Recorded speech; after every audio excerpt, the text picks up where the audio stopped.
Hey guys, it's Tyler from The Line Change coming at you with another game recap video. Apologies for the lateness on this. I was having some technical difficulties in my studio. I use, for clarification, I use Riverside, and for some reason it wouldn't let me enter my studio.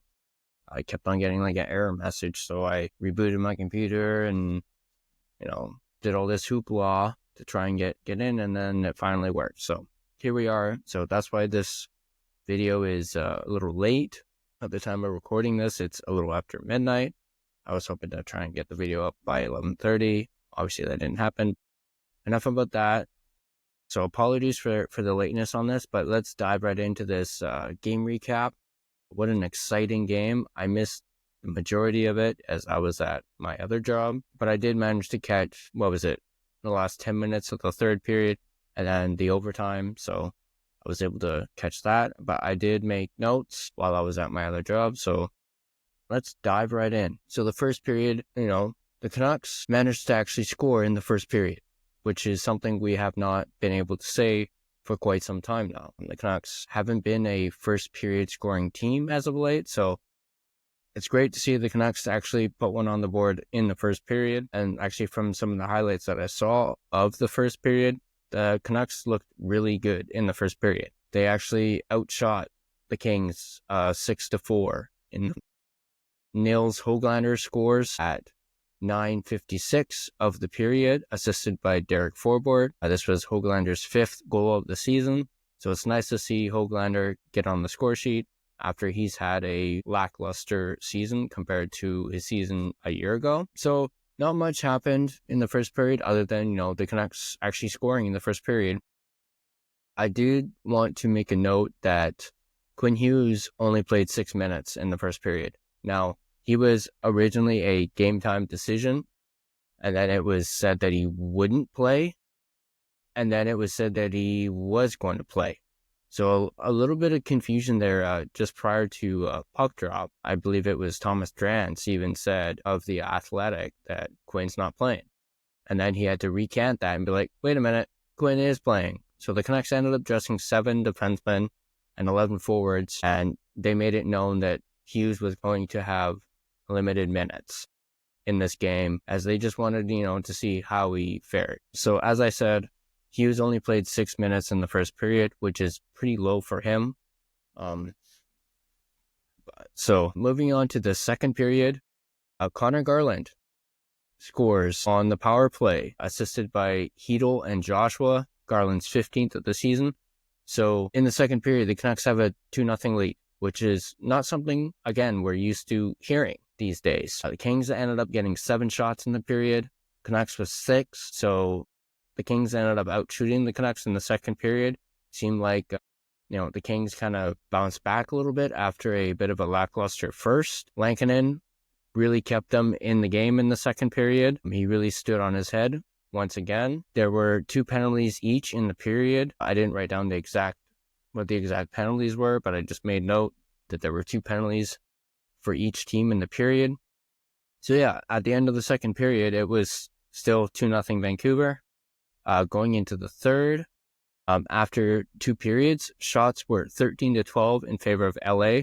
So in this third period, LA really ramped it up.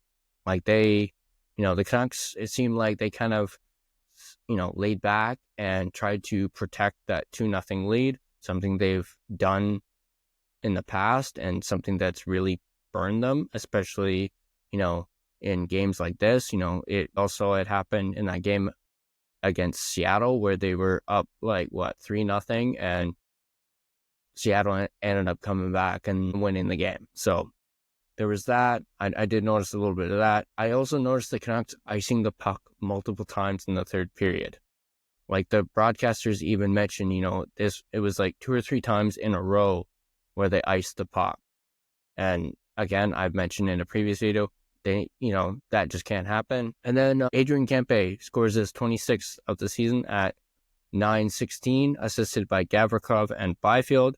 That put LA on the board. I also want to make note that the Canucks were playing great defensively in this third period. There was a lot of great defensive plays. one by Joshua in particular. And then I did notice the Kings started to pressure the Canucks later on in the game. They were spending a lot of time in the Canucks zone, moving the puck around. And at that point, I kind of had a feeling that they were going to score, LA that is, just based off the pressure that they were putting on the Canucks. The Canucks looked, scrambly.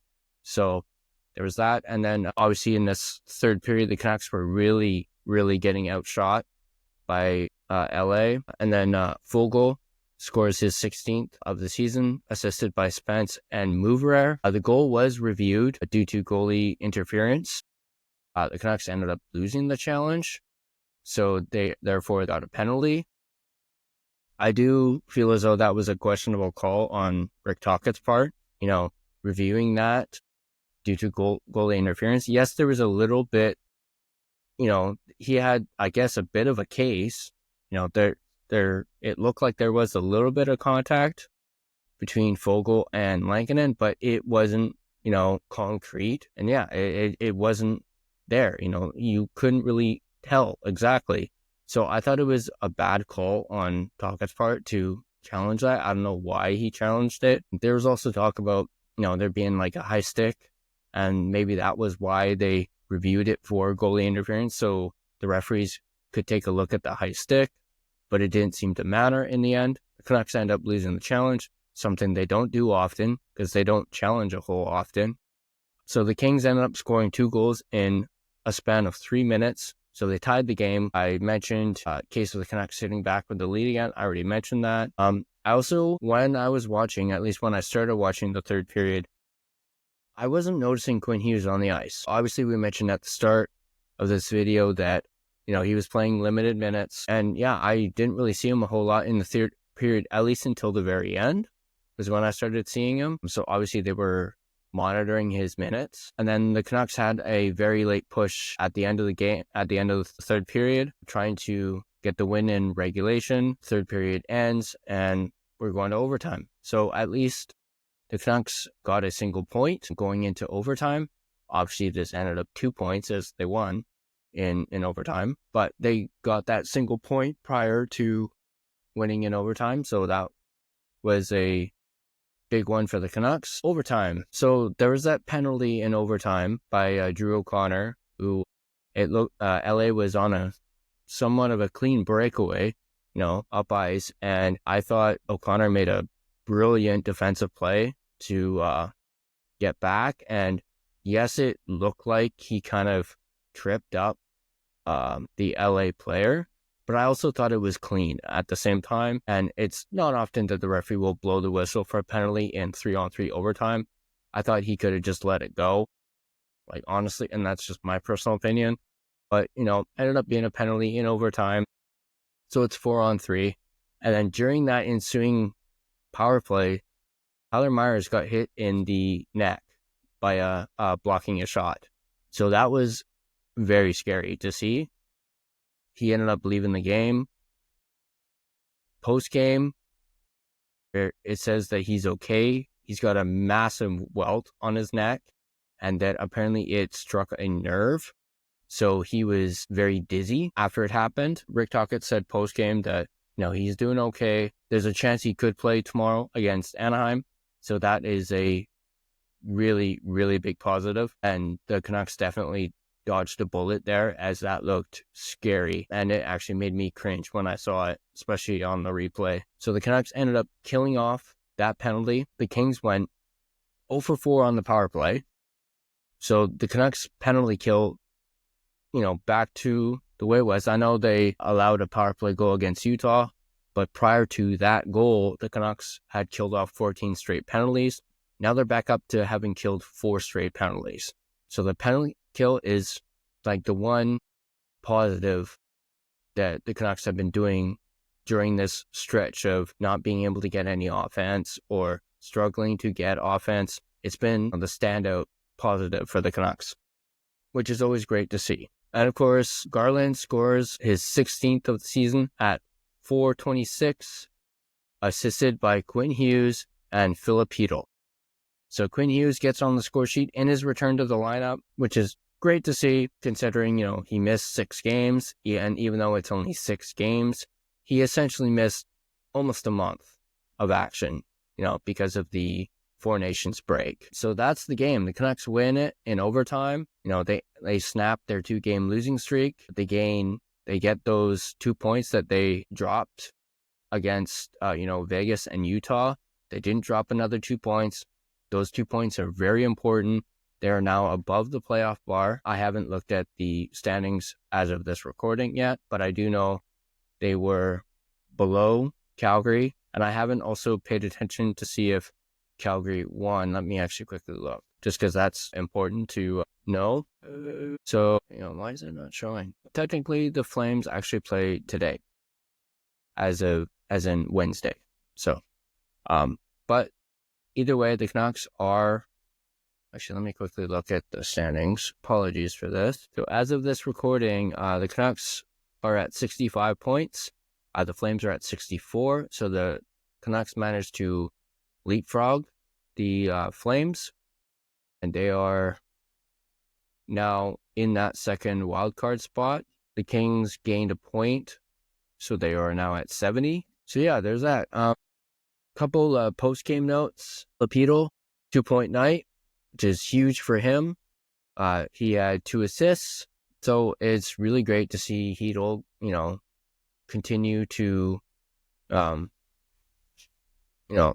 show, what he's capable of, and, to produce on this new team. This was, of course, the first game that he had played with Quinn Hughes, as, he was acquired on January 31st, which was essentially the last time that Quinn actually played. Speaking of Hughes, he keeps his point streak alive. His point streak, dating back to when he was playing, is now at 9 games.